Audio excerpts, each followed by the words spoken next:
The Craig Fahle Show on Deadline Detroit is made possible in part by Techtown Detroit, Detroit's entrepreneurship hub. Techtown Detroit is a business incubator and accelerator, helping tech startups and local businesses launch and grow. Techtown supports businesses with co-working and office space, meeting space, and event space. They also connect entrepreneurs to resources and learning and networking events in Detroit. Join Techtown Detroit Thursday, October 10th for their annual fundraiser, Toast of the Town, a benefit celebrating Detroit's entrepreneurial spirit, which includes the 4th Annual Salute Awards. Tickets available at techtowndetroit.org/toast. Techtown Detroit, a 501c3 nonprofit helping Detroit startups and businesses start, stabilize, and scale. This is the Craig Fahle Show on Deadline Detroit. Welcome to the week that was, our weekly roundup of the big news stories of the week, whether they are local, national, or international in scope, and we certainly have all three this week.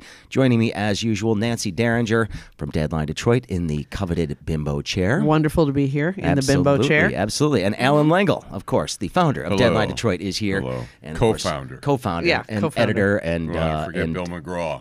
Of course. Well, Bill, you're welcome anytime. The Honorable Bill McGraw. Absolutely. But, okay, this week, you have to start with what's going on. Obviously, with the potential impeachment of this president, new stuff coming out, it seems like, I don't know, every hour or so in the last couple of days. It's been like the news cycle has been compressed yet again to where it's like something that happens at 3 p.m. makes whatever happened at 9 that morning seem like yesterday. It's a last week cable show dream come true. I mean, God, MSNBC every minute. It's like, wait a minute, we have breaking news. Right? Breaking news. Well, breaking news that came out about 10 o'clock last night was the existence of a number of text messages that were done through WhatsApp, which of course is encrypted. That the ambassador to Ukraine actually willingly let go. Mm-hmm. That show that people in the State Department, Volker and others, knew that there was a quid pro quo here. Yeah. That they were drafting a statement that the Ukrainians were going to sign, saying they were going to look into Hunter Biden and Joe Biden's relationship with this oil and gas company there. Because they didn't want potential election interference. Yes. But they were going for the statement because they said they didn't want any more or any empty promises. So, you know. And the thing I think we have to be reminded of is that maybe in regular diplomacy, that might not be such a terrible thing to say, hey, we expect you to be, this or that. We expect you to be an ally of ours in this region or whatever. But when it's political, it's like you have to ask yourself, who the hell is Joe Biden in this whole thing, really, except that he's a political candidate? Who cares about Joe Biden at this point? I mean, Joe Biden hasn't been vice president since, January of 2017. We don't need to focus all our attention on Joe Biden unless he's a political candidate. I mean, there's no other reason for Trump to care about that. And for him to even suggest that he cares about corruption is ridiculous. Well, the interesting thing is projection. Is that what he also did yesterday, of course, is then explicitly call out to China. Mm-hmm. And suggest that they should also start doing some investigations into Hunter and Joe Biden and their potential business dealings with China. Some equity fund that Hunter Biden was on the board of. Apparently didn't receive any compensation. He bought an equity stake after Joe Biden had left the office, a couple of years after he had left office. But there's no real evidence that there was any sort of billions of dollars that came out of China for the Bidens, which is what the president's been alleging.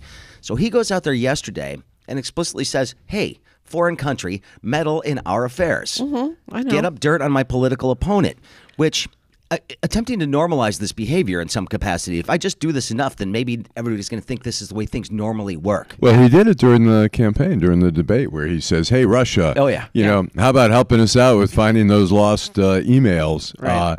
And he does, maybe as a candidate, it's still not appropriate to do, but as president, it's certainly not appropriate to do. And can I just say one thing? And more than one person has said everything is projection with this guy. For him to be making a fuss over the connected son of a United States senator and vice president somehow getting ahead in the world on something, on a name other than merit, has he looked in his own house lately? I mean, he's got his bumbling sons who are, running his company now. He's got his daughter installed in the West Wing as some sort of special advisor. And all I can tell is actually going on with her is she says the word women and workforce often, and then she likes to pose with a pen, which is not why I brought this pen on the set today, but just because I love to do the Ivanka smart girl pose where she goes. So anyway, Yes. yeah. I mean, but And look, Jared Kushner meeting with the Saudis when he needs money for for his private business dealings. Speaking of corruption, they're all and the daughter who was out there trying to promote her business and meeting with foreign dignitaries and stuff like that. I mean, there is no. I mean, look, I don't think we've ever had a president where the lines are so blurred on business and stuff. I mean, his hotels, all the Saudi dignitaries come to town, say, "Hey, yeah, we stayed at your hotel. Your whatever you're charging." I'm sure it's $500 a night minimum, and I'm sure they're saying it better. The presidential suites in there, but it's just there's never been such a blurred line, and the problem is the bar has been set so low. The problem is his supporters say, "What's the big deal?" They don't care about the lies anymore. That he is a pathological liar. They don't care, and it's just really insane. Well, and the fact that he's now openly suggesting that this is acceptable behavior, and the fact that there are a number of people lining up behind him saying, yeah, what's wrong with this? Yeah. The very thing that the entire Russia investigation was based on, foreign interference in election, the president is openly calling for other people to impact his political opponents, which is in itself impeachable. And here's the thing about it. Despite, the worry about the base and whether or not the base is going to go along, the public is starting to buy into this and recognizing that there's something seriously wrong here. You look at some of the polling data, favor of impeachment is outpolling by 10 points those who say we shouldn't do it. This is an exercise in our democracy. This is a policy, or this is a process we have in place, the only legal process we have in place to investigate potential wrongdoing by the executive. It's an important process, and it may not lead to anything. They may not convict him. They may not even bring up articles of impeachment. But this is an important process, huge part of our democracy. And if they abandon it now, I think they're not doing their duty. Yeah. Well, that's kind of been the argument all along. I mean, most people misunderstand the meaning of the word dilemma, where they think it's just any tough decision. A dilemma is a choice between two bad decisions. Yes. And, you can totally understand why Nancy Pelosi, didn't want to just jump right into this when the first impeachable offenses began to come out of this administration, the self-dealing, the emoluments, all that other stuff, and why she kept her powder dry for this one. But at some point you have to say, if we keep looking the other way and saying we're not going to win, so we're not going to fight, then you set things up for the next guy or for the next. I mean, you are advocating. You have to. Yeah, you're enabling, and you have to. It's your duty to fight this. I think at least at minimum it puts him on notice that we're not going to allow this anymore because he thinks he can do anything, and I think the more he does, the more he gives ammunition for even. I have a friend in Washington who's a lawyer and has a sort of a lobbying firm for socially aware clients. Sure. But he insists there is no way the Senate is ever gonna impeach. No. And convict. The Senate convicts. The House impeaches. Convict of impeachment. And I still, he thinks I'm being naive, but I still think if the evidence becomes overwhelming, and we're seeing just more and more stuff come out, and all the people, there's no quid pro quo, and there's the bottom line is, who is Joe Biden to the U.S. at this point, except that he's running for president? Well, absolutely. And there's also some indication that I was reading about this morning, and I'm still trying to verify this, but he also asked the Chinese to look into Elizabeth Warren because there's some stuff going on there. We'll get to Elizabeth Warren in just a little bit because you can tell that she's clearly got some people worried. But, it's completely unethical. It is completely illegal, and it is impeachable. Well, and if the Republican Senate wants to die on this hill, then then they're going to set themselves up to be primaried by when this man finally falls into the pit, with all of these people hanging onto his coattails, taking them all with them. Then there's going to be the rise of some decent Republicans who are going to say, this was wrong. We shouldn't have done it. It's hurt the party. And it's time for a replacement in in the Senate. Well, So we'll see. I don't know exactly what's going to happen, but as more and more of this correspondence between these people in the State Department and the ambassadorial ranks come out, I think there's going to be a reckoning to pay here. And especially the parts where they say things like, maybe we should only talk in person after this. That was a good one, but Not talking about so the good, deliverable. Yeah, maybe maybe our crimes one of them should saying, be on a text. Well, and this guy Bill Taylor, career foreign service guy, right? Said, really, are we really talking about doing this in exchange for a political, dirt on a political opponent? Yeah. In the text message, and that's And then he said, maybe we should talk about this on the phone and not over text message.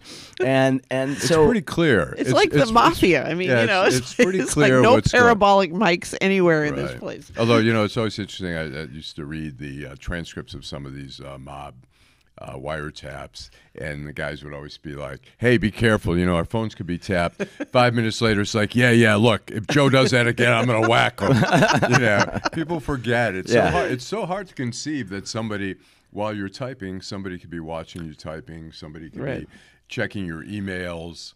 Or somebody else could be seeing them and hitting the home button and the power button on the iPhone and saving a screen capture. Right. Well, the interesting thing when you're talking about phones being tapped and calls being listened to, obviously anytime a president talks to a foreign leader, there are a number of people listening in on these calls. I had no idea and that so the it president, was that. It was a very perfect call, by the way. Perfect. It was perfect. It was a perfect phone call. It was a I'm phone call. going to come up with a show that's going to, the word, just to keep repeating it so people identify with the show. Well, we have it's a perfect show. We have a perfect show. This is a perfect show, a perfect conversation. If you have a perfect president, you expect perfect things. He said he had the best stenographers, world-class stenographers. Phenomenal. This is a verbatim Phenomenal. conversation. And when they released it, the first line on the bottom of the page says, this is not a verbatim transcript. Right. And it's just like, so he's lying about that. He lies this about is everything. Perfect. So there is more. Right. They're suggesting there is more to this phone call than we have There are a lot of seen. ellipses and gaps. So there and may be forth. some stuff there that was selectively edited out for purposes. Right. But that's in the super secret server now with a special 45 character. But he doesn't even get it. When he released some of the summary, he thought, this is good for me. He doesn't get it. And, as Steve Fishman said last week, he thinks like a criminal. So whatever he does, he carries himself like a criminal, and then he thinks like a criminal that he can get out of anything. And, he has most of his life. Pretty much. I do want to say this, though. I mean, Joe Biden is being wounded by all of this. There's no denying. Right. I mean, look, and Joe so Biden, the intended consequence here, regardless, he's doing a number on Joe Biden. His support is going down. Some of that's his own doing. He has said some strange things on the campaign trail thus far. But you've now planted the seed of doubt in people's minds, right? This is like any good attorney just trying to plant that seed in that one juror's mind that maybe, just maybe. When did you stop beating your wife? Yeah, exactly. exactly. But I mean, as I would like the full disclosure from Joe Biden. Like, Joe Biden says, I wasn't involved in any way, and then Tucker Carlson has a picture of Joe Biden on the golf course with his son Hunter and the guy from the gas company. Yeah. And so I think Joe Biden does need to come clean on stuff, and reporters need to dig it all up. But in the end, it's going to be basically what Trump has been doing. I mean, Hunter, the Ukrainians wanted connections to the White House, and so they give this guy 50,000. But even the Wall Street Journal, though, even the Wall Street Journal is saying this is overblown in terms of what Giuliani's been going after. Oh, yeah, we didn't talk about Rudy Giuliani. How is this guy, who has Nutty Rooney, never been vetted, never been appointed to any sort of State Department thing, how is he coordinating with the State Department to represent the president in this kind of stuff? And I think he could be in a lot of trouble. Well, he's a smarter but crazier Michael Cohen. Yeah. So. I mean, he's basically carrying out Michael Cohen's, because Michael Cohen did just that. More like he did Roy Cohen. Yeah, and did all the dirty work. Yeah. And now, Rudy has gladly stepped into the fray. There's dentures flopping in the breeze there. I mean, there's going to be a lot more to come. We're just starting to really sort of peel back this onion, and it's starting to smell more and more as we get further and further into it. The tears are starting to flow. But let's talk about Elizabeth Warren for just a second, because a very strange thing happened yesterday. Yes. Elizabeth Warren has been gaining steadily in the polls. She is now running neck and neck with Joe Biden at the top of the Democratic side. We've got another debate coming up in just a couple of weeks here. and she's been making some serious strides. Well, she's making people nervous on the other side. So a guy named Jacob Wall, who is basically just a right-wing troll. He's an idiot. Yeah, he's done all kinds of dumb things over the years, and you always see him. You know, he wants to be the first one to tweet after the president's tweets, but he's been kicked off of Twitter at this point. He's also the one who tried to invent a sex scandal involving Robert Mueller, I believe. Yes, that one. Well, he tried to do the same thing with Elizabeth Warren. Right. And so he basically said that Elizabeth Warren was using this male escort service called Cowboys for Angels, which apparently is a real thing. I guess there's a TV show. And saying that she was having an affair with a 24-year-old ex-Marine. Right. Now, this story quickly fell apart because they have this press conference yesterday, which the guy couldn't stop laughing. The victim couldn't stop laughing. Exactly. When he was reading it. And he takes off his shirt. And he's got this big scar on his shirt. You know, that he says is from like the kinky sex games she likes to do. Right? She likes to punish me. And then one person goes on his Instagram page and there's a picture of his scar. He goes, "Yeah, I did this because I was trying to fix a swing set and the chain hit me." So he had posted about this personally 3 years ago. Yeah. And so everybody, it was clearly there. But the best part about it was there was a sign out in front that said, "Elizabeth Warren, cougar?" Yeah. Question mark. Nancy, you pointed out her response this morning that she put on Twitter, which was perfect. She had a great response, and it was, this is something like, I'm going to paraphrase from memory. "This is a great day to be reminded that I went to the University of Houston for $50 a term, and that everyone deserves a chance to get a fine, high-quality education, education without going into debt."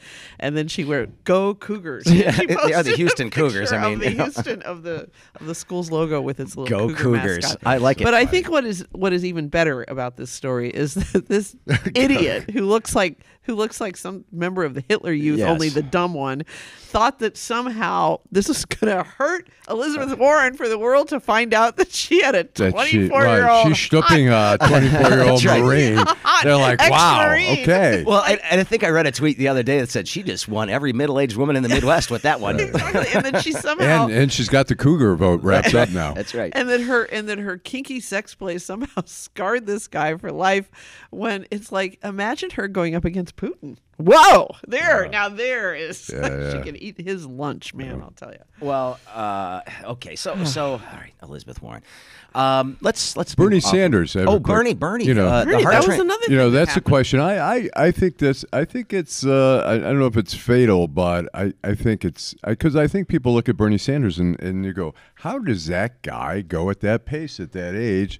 And now we see the crack, and I think the crack might be enough to concern people. Look, he had 2 stents put in, and you saw him at that event. If you saw the video, he's like, "I need a chair. It's been a long day," and you could clearly see he was uncomfortable. Right. That he was having some sort of an episode, and they did emergency procedure to put these stents in. He says he's going to be at the debate. He'll be back on the campaign trail.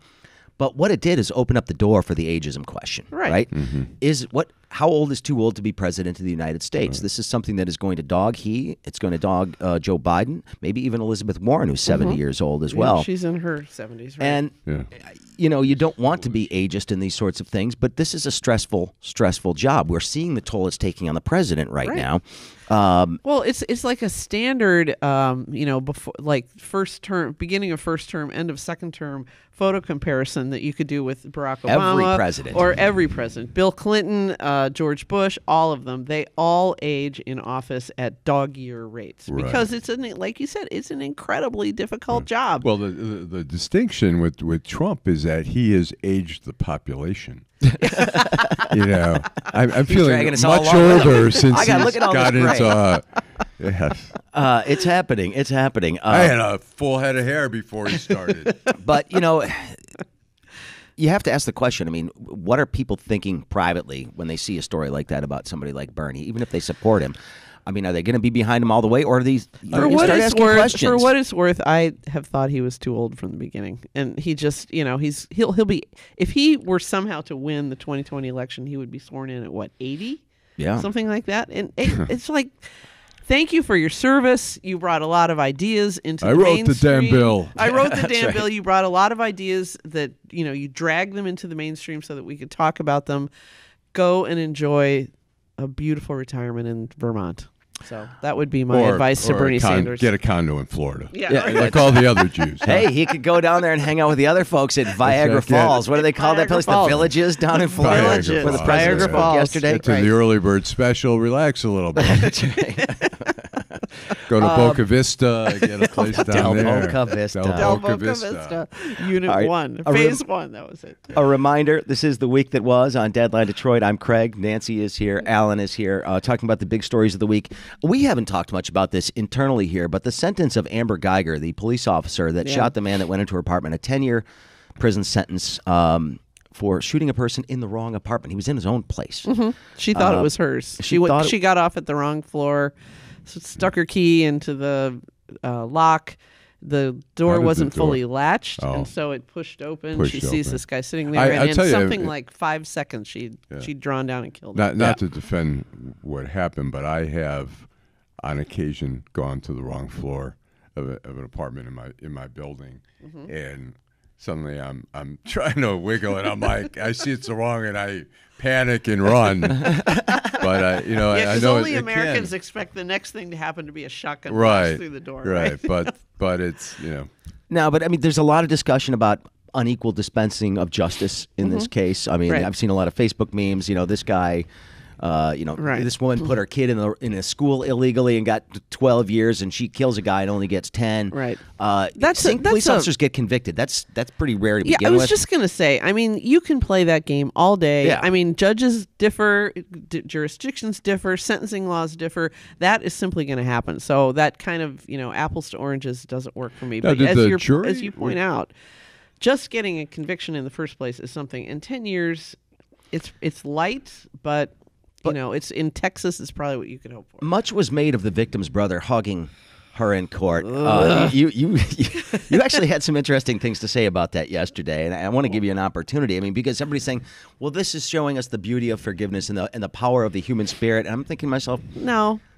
Probably not. I mean, no. I mean, I'm glad they did it. I think it's important for people to make public gestures of forgiveness. But I mean, I think we get forgiveness wrong in this country. We tend to think of it as what I would call forgiveness plus reconciliation, where you say, I forgive you, and then you have the hug and the kiss, and it's like we go on from there. You can forgive somebody without reconciling with them. And you need to be able to do that because a lot of us have been hurt by people that never asked for forgiveness or died or whatever. And so we have to be able to say to ourselves, I'm moving on. I'm putting this thing in my rearview mirror, but I don't have to go hunt that guy down and tell him he's forgiven. That's just my feeling. Yeah, I thought it was. I found it pretty touching that he. Mitch Albom's going to write a column about this. You know that. You know that's coming. But I mean, it's going to go on for 800. I thought it was a big deal that she killed his brother. And, I mean, it is interesting. I think cops get away with a lot more than, is it one of the questions I'd be curious if it were a black officer, would the sentencing have still been the same, or was it a matter of race, or was it a matter of being a cop? I think a little bit of all those things went into this whole deal, but we don't know for sure. But anyway, she's got a 10-year jail sentence. Yeah. Let's move on here. Let's talk some Michigan stuff here, just because we've got an interesting battle brewing between the governor and the legislature right now. 147 line-item vetoes, new record for the state of Michigan, and both sides snipping at each other, saying that this person's horrible for doing this, and no, they're horrible for doing this. This relationship has gone south. Governor Whitmer's going to get pummeled on this, because some of these line items, like, wait, you cut a program for kids with autism, right? Well, you cut Pure Michigan, right? Yeah, she's going to shuffle some stuff around. We'll see, and it certainly seems as if this is an attempt to rekindle some sort of negotiation on the budget deal. I don't know if the Republicans are going to play ball, because it certainly seems as if both sides have a lot of political mileage to get out of this before they sit down again. Right. Exactly. Although here's she has been in the legislature before. She knows the game. So I have some confidence she knows what she's doing, but who knows?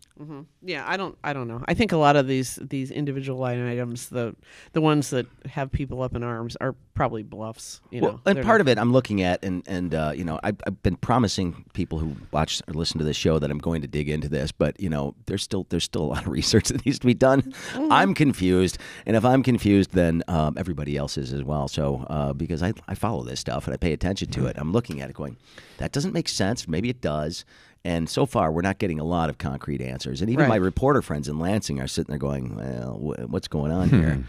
Can we say though that that $400 million to fix the damn roads is ridiculous? I mean, that's like 20% of what we need every single year, and that's Well, yeah, and I think she's playing hardball here. I don't think the Republicans gave her many options, but to do this and say, you know what, all right, if you're going to do this, then I'm going to do it too. Everybody is taking their cue from Mitch McConnell these days. Yeah, obstruct and hold your ground, and I wonder how vulnerable he's going to be in the 2020. I would hope pretty vulnerable. McConnell, I don't know. I think Father Time's going to have to take that guy out. Anyway, only got a couple of minutes left here. Okay.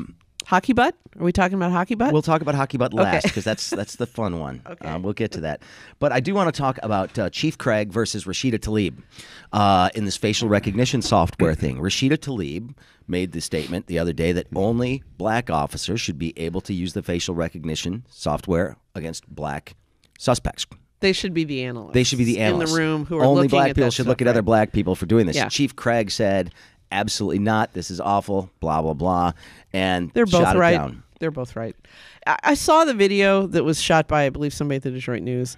It was so clear to me that she's just spitballing. Maybe it should only be black officers who look at this stuff because, and then he says, oh, no, this is terrible and wrong.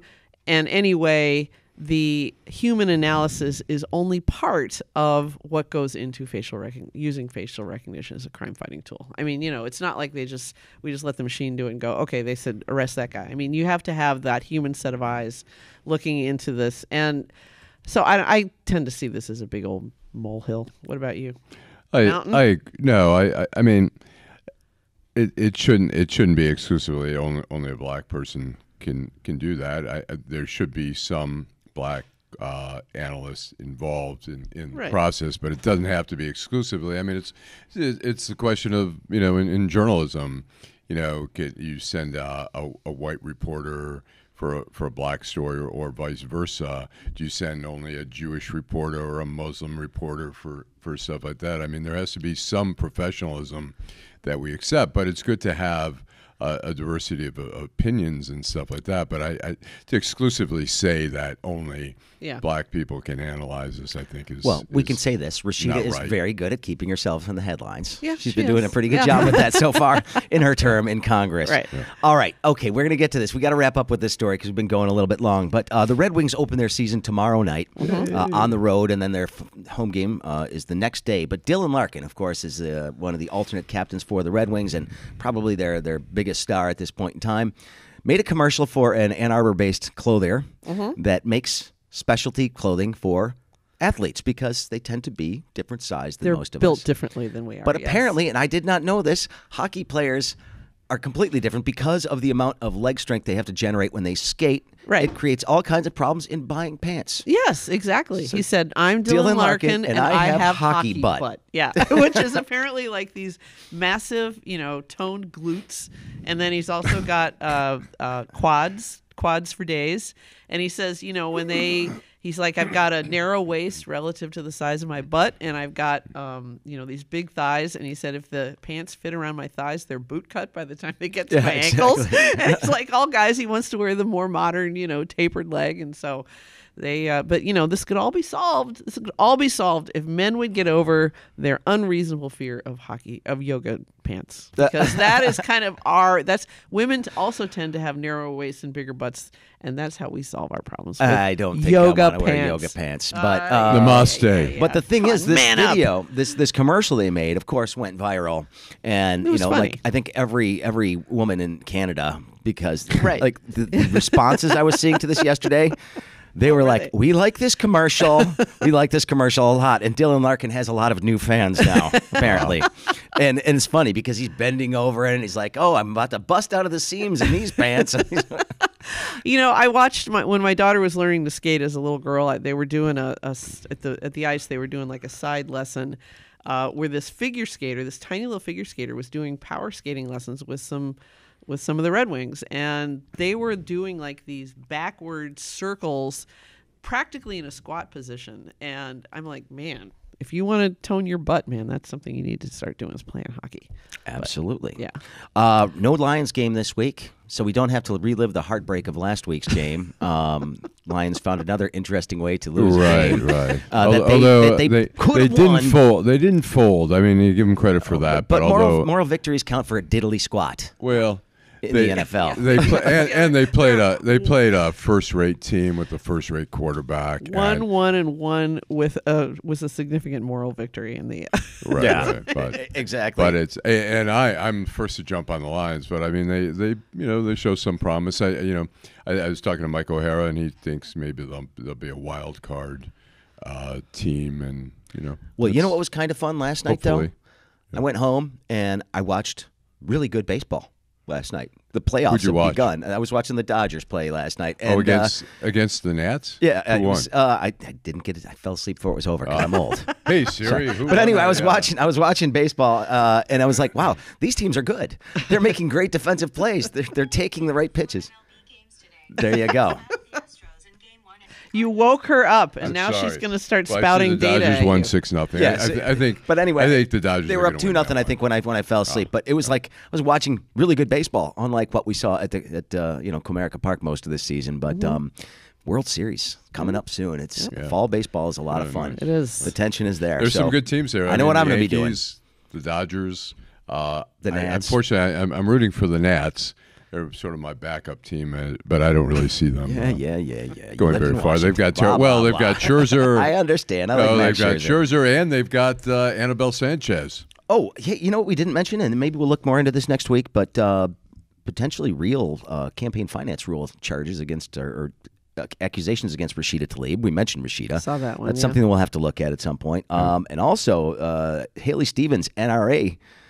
Meeting the other day was interesting. Right. Of course, Congresswoman Haley Stevens trying to have a gun control rally, and the NRA people came out in force, and they're like, "How dare she come out?" I think she was in Milford. Right. This is Commerce Township. It was Commerce. Commerce. This is Republican territory. I'm like, she was elected as a Democrat in this district. Right. Yeah. She should be allowed to have a meeting anywhere in the district she wants. Right. Exactly. Just because you're a Republican doesn't mean opposing viewpoints aren't welcome. Yeah. Well, good The luck selling the that. NRA. I think they're fearing they're losing a little bit of their grip. For the folks at home, I'm going to hold my pen in Ivanka position one more time. And are we ready to wrap? We are ready to wrap, but I want to remind folks, of course, this will be available on Deadline TV a little bit later. If you're watching it live or listening on this, you want to see the video, it's always there on our YouTube page and at DeadlineDetroit.com.